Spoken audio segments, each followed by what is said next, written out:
Hello viewers, welcome to Ooty cooking channel. இன்னைக்கு ரொம்பவே டிஃப்ரெண்ட்டான ஹல்வா ரெசிபி தான் செய்ய போகிறோம். கேரட் ஜூஸை வச்சு ரொம்பவே ஈஸியாக சிம்பிளாக செய்யக்கூடிய இந்த கேரட் ஹல்வா நல்லா மணமாகவும் சுவையாகவும் எப்படி செய்கிறதுன்னு பார்க்கலாம் வாங்க. ஹல்வா பண்ணுறதுக்கு நான் 5 கேரட் நல்லா பெரிய சைஸ் கேரட்டாக எடுத்திருக்கேன். இதோட காம்பு பகுதியை கட் பண்ணிவிட்டு கேரட்டை நல்லா கழுவி எடுத்துக்கோங்க.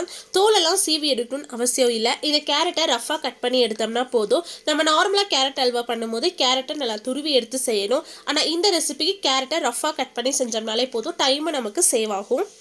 கேரட் எல்லாத்தையும் இந்த மாதிரி ரஃபாக கட் பண்ணி எடுத்ததுக்கப்புறமா இதை ஒரு மிக்ஸி ஜாருக்கு மாற்றிக்கலாம்.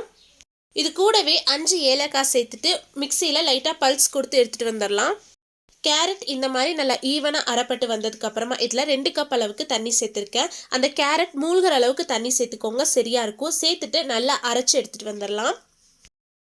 கேரட்டை நல்லா அரைச்சி ஜூஸ் எடுத்துகிட்டு வந்தாச்சு. இதை நல்லா ஸ்ட்ரெயின் பண்ணி எடுத்துக்கலாம். ரொம்ப சின்ன சின்ன ஹோல்ஸ் இருக்க ஸ்ட்ரெயினர் யூஸ் பண்ணாமல் கொஞ்சம் பெரிய ஹோல்ஸ் இருக்க ஸ்ட்ரெயினர் யூஸ் பண்ணி வடிகட்டி எடுத்துக்கோங்க. அப்போ தான் ஹல்வா நல்லா திக்காக இருக்கும்.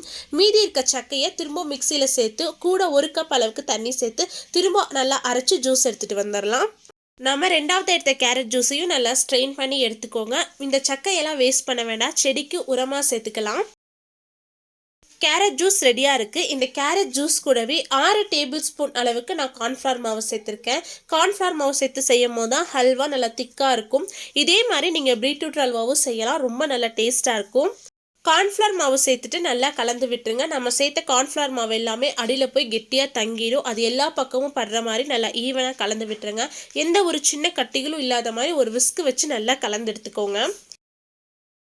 ஹல்வா செய்யறதுக்கு ஒரு பேனில் 2 டேபிள் ஸ்பூன் அளவுக்கு நெய் சேர்த்துருக்கேன். நெய் சேர்க்கணும்னு அவசியம் இல்லை. நெய் சேர்த்து செய்யும் போது ஹல்வா நல்லா நெய் மணத்தோடு ரொம்ப நல்லா டேஸ்ட்டாக இருக்கும். நெய்க்கு பதிலாக ஆயில் வேணாலும் சேர்த்துக்கலாம்.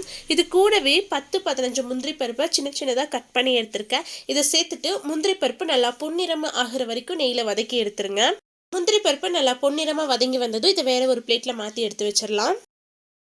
மீதம் இருக்க நெய்யிலேயே நம்ம ரெடி பண்ணி எடுத்து வச்சிருந்த கேரட் ஜூஸை ஒரு தடவை நல்லா கலந்து விட்டுட்டு சேர்த்துக்கோங்க. கட்டி எதுவும் இல்லாத மாதிரி பார்த்துக்கோங்க. கேரட் ஜூஸ் சேர்த்துட்டு நல்லா கலந்து விட்டுட்டே இருங்க. கேரட் ஜூஸ் லைட்டாக சூடாக நல்லா திக்காகி வரும். நம்ம கார்ன்ஃப்ளவர் மாவு சேர்த்தனால கொஞ்ச நேரம் கையெடுக்காமல் கலந்து விட்டுட்டே இருங்க. கேரட் ஜூஸ் நல்லா கொதிச்சு வர வரைக்கும் அடுப்பை ஹை ஃப்ளேம்லேயே வச்சுக்கலாம்.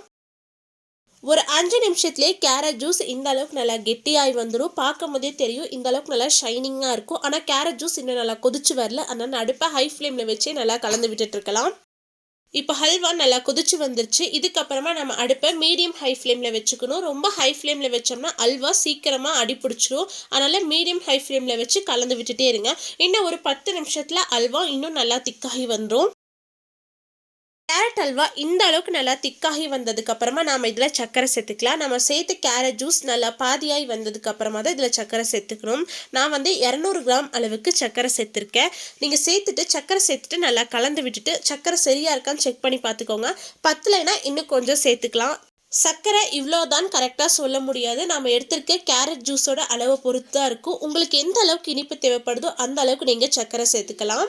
இப்போ இதில் 1/4 டீஸ்பூன் அளவுக்கு உப்பு சேர்த்துட்டு நல்லா கலந்து விட்டுருங்க. அப்போ தான் அந்த அல்வாவோட இனிப்பை இந்த உப்பு நல்லா எடுத்து கொடுக்கும். ஒரு 1/4 டீஸ்பூன் அளவுக்கு உப்பு சேர்த்துனோம்னா போதும். சேர்த்துட்டு நல்லா கலந்து விட்டுறலாம்.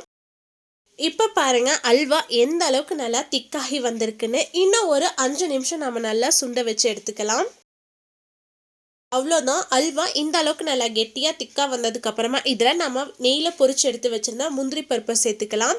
இது கூடவே 1 டேபிள் ஸ்பூன் அளவுக்கு நெய் சேர்த்துட்டு நல்லா கலந்து விட்டுருங்க.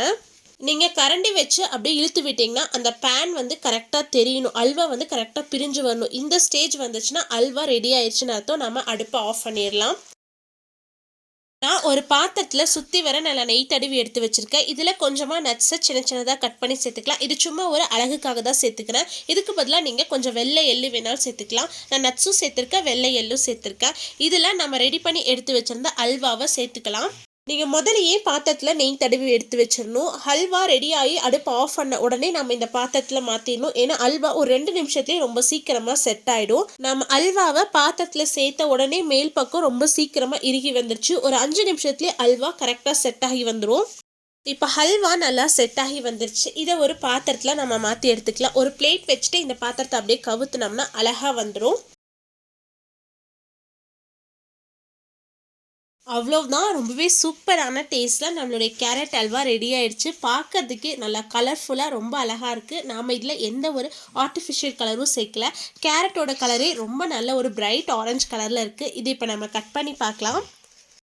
ஹல்வா ரொம்பவே சாஃப்டாக நல்லா நெய் மணத்தோட ரொம்பவே சூப்பராக ரெடி ஆயிடுச்சு. பாருங்கள் எவ்வளோ சாஃப்டாக இருக்குன்னு. அவ்வளவுதான், ரொம்பவே சூப்பரான டேஸ்ட்டில் நல்ல ஹெல்த்தியான கேரட் அல்வா ரொம்பவே கலர்ஃபுல்லாக ரெடி ஆயிடுச்சு. கண்டிப்பாக நீங்களும் இதே மாதிரி உங்கள் வீட்டில் செஞ்சு பார்த்துட்டு எப்படி இருந்துச்சுன்னு மறக்காமல் கமெண்ட்ஸில் சொல்லுங்கள்.